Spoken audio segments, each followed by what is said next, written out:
Hi hello అండి, అందరూ ఎలా ఉన్నారు? మేము మాత్రం చాలా చాలా బాగున్నామండి. యాక్చువల్లీ టాపిక్ ఏంటి అంటే కదా, జూలై 15th రోజు మా వాడి బర్త్డే. సో మా వాడి బర్త్డే మేము మంచిగా సెలబ్రేషన్ చేసుకున్నాం. బిర్యానీ ఇట్లా వేసుకొని చాలా మంచి సెలబ్రేషన్ చేసుకున్నాము. అండ్ దాంతోపాటు ఎవ్రీ ఇయర్ వన్ ఫ్రెండ్స్ వచ్చి కేక్ కట్ చేపించి సెలబ్రేషన్ చేస్తారు. సో అలాగే ఆ రోజు కూడా వాళ్ళ ఫ్రెండ్స్ కేక్ పట్టుకొని వచ్చి సెలబ్రేషన్ చేసి వెళ్ళారు. అందరము హ్యాపీ. ఇంకా దాంతోపాటు ఏమైందంటే నెక్స్ట్ డే వచ్చేసి మేము విజయవాడ అమ్మవారి దగ్గరికి వెళ్ళాము. విజయవాడ అమ్మవారి దగ్గరికి వెళ్ళి చాలా మంచిగా దర్శనం చేసుకున్నాను. నేను, బాబు, పాప, అజయ్ అనే అబ్బాయి ఉంటాడు, వాడు బాబు ఫ్రెండ్ అన్నమాట, అండ్ ఫ్యామిలీ ఫ్రెండ్ కూడా. సో నలుగురం కలిసి విజయవాడకి వెళ్ళి అమ్మవారిని చాలా చక్కగా దర్శనం చేసుకున్నాము. అండ్ దాంతోపాటు నెక్స్ట్ డే వెంటనే హైదరాబాద్కి వెళ్ళడం జరిగింది. వాడు ఎందుకోనంటే కనుక నాకు ఏదో ఒక హెల్ప్ చేయాలి అని చెప్పేసి హైదరాబాద్కి వెళ్ళడం జరిగింది.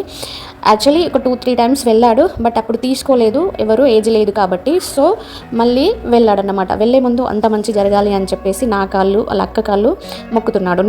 నేను దీనికి చాలా ప్రౌడ్గా ఫీల్ అవుతానండి. ఎందుకనంటే ఎటన్నా వెళ్ళే ముందు మా కాళ్ళు మొక్కడము, పెద్దవాళ్ళతో ఎలా మాట్లాడాలి, ఎవరికి ఎట్లాంటి గౌరవం ఇవ్వాలి అనేది వానికి బాగా తెలుసు. సో ఐఎమ్ ప్రౌడ్, నేను చాలా బాగా ప్రౌడ్ అవుతాను. ఎందుకంటే ఈ రోజులలో పెద్దవాళ్ళకి అంత రెస్పెక్ట్ ఇవ్వడం చూడట్లేదు ఇక్కడ దాదాపుగా.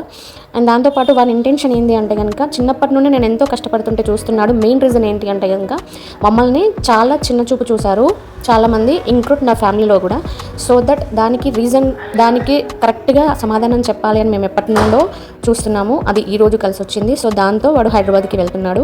అందరు బ్లెస్సింగ్స్ ఇవ్వండి ప్లీజ్. అండ్ దాంతోపాటు మా మమ్మీకి డాడీకి కూడా చాలా చాలా కృతజ్ఞతలు చెప్పుకోవాలి. ఎందుకు అంటే నా కష్టంలో తోడుంటూ మేము చేసే ప్రతి కష్టానికి నాకు తోడుగా ఉన్నారు. మమ్మీకి బాబు అంటే చాలా ఇష్టము, డాడీకి పాప అంటే చాలా ఇష్టము. ఇప్పటి వరకు వాళ్ళు ఏది అడిగినా కూడా కొనిస్తూనే వచ్చారు, నా కష్టంలో తోడుంటూ వచ్చారు. Thank you so much mummy and daddy.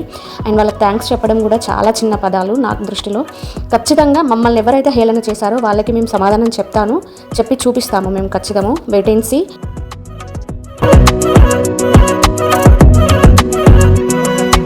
And అలానే వాడిని చదువు కూడా మేము ఎక్కడ ఆపలేదు. వాడు ఇంకా చదువుకుంటూనే ఉన్నాడు. ఎందుకనంటే వాడు నా గురించి ఆలోచించకపోయినా నేను ఒక అమ్మగా వాని గురించి ఆలోచించాలి, వాళ్ళ లైఫ్ గురించి ఆలోచించాలి కాబట్టి చదువును ఎక్కడ బ్రేక్ చేయకుండా చదివిస్తూ ఉన్నాను. అండ్ దాంతోపాటు పని చేయడానికి కూడా వెళ్ళాడు. థ్యాంక్ యూ కన్నా, థ్యాంక్ యూ సో మచ్. ఎందుకంటే నీ ఏజ్లో ఉన్న వాళ్ళు వాళ్ళ ఎంజాయ్మెంట్, వాళ్ళ ఫ్రెండ్స్తో తిరగడము చేయడము, ఎంజాయ్మెంట్ చేయడము చేస్తారు. బట్ నువ్వు మా గురించి ఆలోచించి అంత దూరం వెళ్ళి కష్టపడుతున్నావు, దానికి థ్యాంక్ యూ సో మచ్ కన్నా. నువ్వు సంపాదించి ఇచ్చినా ఇవ్వకపోయినా నీ ఆలోచన నన్ను గ్రేట్గా ప్రౌడ్గా చూపిస్తుంది. థ్యాంక్ యూ సో మచ్ కన్నా.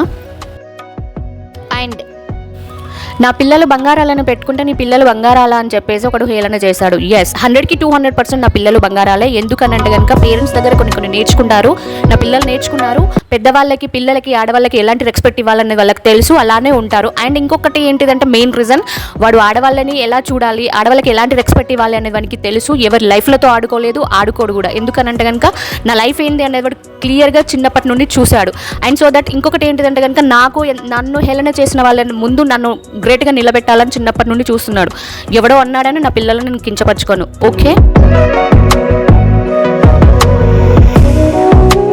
నా కొడుకు 10 రూపాయలు సంపాదించి ఇచ్చినా నేను గ్రేట్గా ఫీల్ అవుతా. ఎందుకనంటే నన్ను ఊహ తెలియని ఏజ్లోనే ఆ స్థాయిలో నిలబెట్టాడు కాబట్టి. అండ్ నిజంగా ఎవరికైనా కూడా చేతికి అందించిన కొడుకు వాళ్ళ గురించి ఆలోచించి, వాళ్ళ స్తోమత గురించి ఆలోచించి, వాళ్ళని ఒక రేంజ్లో పెట్టాలని ఆలోచించడం, వాళ్ళ గురించి ఆలోచించడం అంటే చాలా రేర్, చాలా గ్రేట్ కదండి. నేను నిజంగా గ్రేట్గా ఫీల్ అవుతున్నాను. థ్యాంక్ యూ అక్కన్నా, థ్యాంక్ యూ సో మచ్.